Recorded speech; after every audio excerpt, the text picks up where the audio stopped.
Hello my crafty friends, welcome back to my YouTube channel. তো কেমন আছে সবাই? তো আজকে দেখাবো আরও একটা ব্যাগের ভিডিও। এর আগেও আমি একটা ব্যাগের ভিডিও আপলোড করে রেখেছি ভিডিওতে, যারা দেখোনি তো একবার গিয়ে দেখে নাও।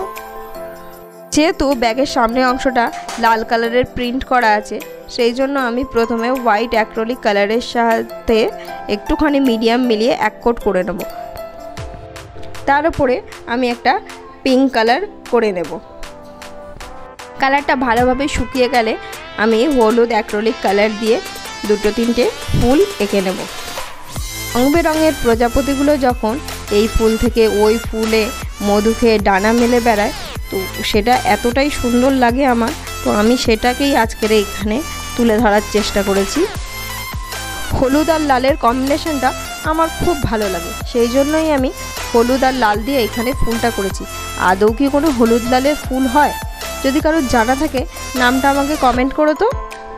ফুল শেষে আমি একটা ছোট্ট কুড়িও এঁকে নেব, আর ডান পাশেও একটা ছোট্ট কুড়ি এঁকে নেব লাল হলুদের কম্বিনেশনে।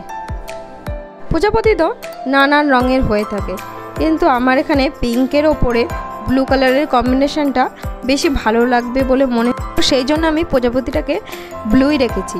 আর ভেতরের ডানার অংশগুলোকেও আমি একটু ডিপ ব্লু কালার দিয়েই হাইলাইট করেছি।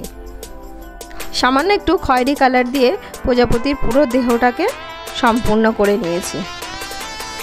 প্রজাপতির ডানার পেছনের অংশটাতে আমি ব্ল্যাক কালার দিয়ে একটু মোটা করে আউটলাইন করে নিয়েছি, আর চারিপাশটাকে পাতলা আউটলাইন কালার করে নিয়েছি। তারপরে সুর দুটোকেও ব্ল্যাক কালার দিয়ে করে নিয়েছি, বডিটাকেও ব্ল্যাক কালার দিয়ে আউটলাইন করে নিয়েছি, ছোটো ছোটো কিছু পাও এঁকে দিয়েছি। সবশেষে আমি ফুলগুলোকে পাতাগুলোকেও কালো অ্যাক্রিলিক কালার দিয়ে পাতলা পাতলা করে আউটলাইন করে দিয়েছি, যাতে জিনিসটা আরও ফুটে ওঠে। আমার ভিডিও কেমন লাগে অবশ্যই আমাকে কমেন্ট করে জানাবে। যদি তোমাদের ভালো লেগে থাকে একটা লাইক করবে, আর আমার চ্যানেলটাকে অতি অবশ্যই সাবস্ক্রাইব করবে, আর নোটিফিকেশানটা অন করতে ভুলো না, যাতে আমার ভিডিওটা সবার আগে তোমার কাছে পৌঁছে যায়। দেখা হবে নেক্সট ভিডিওতে। সবাই ভালো থাকো, টাটা।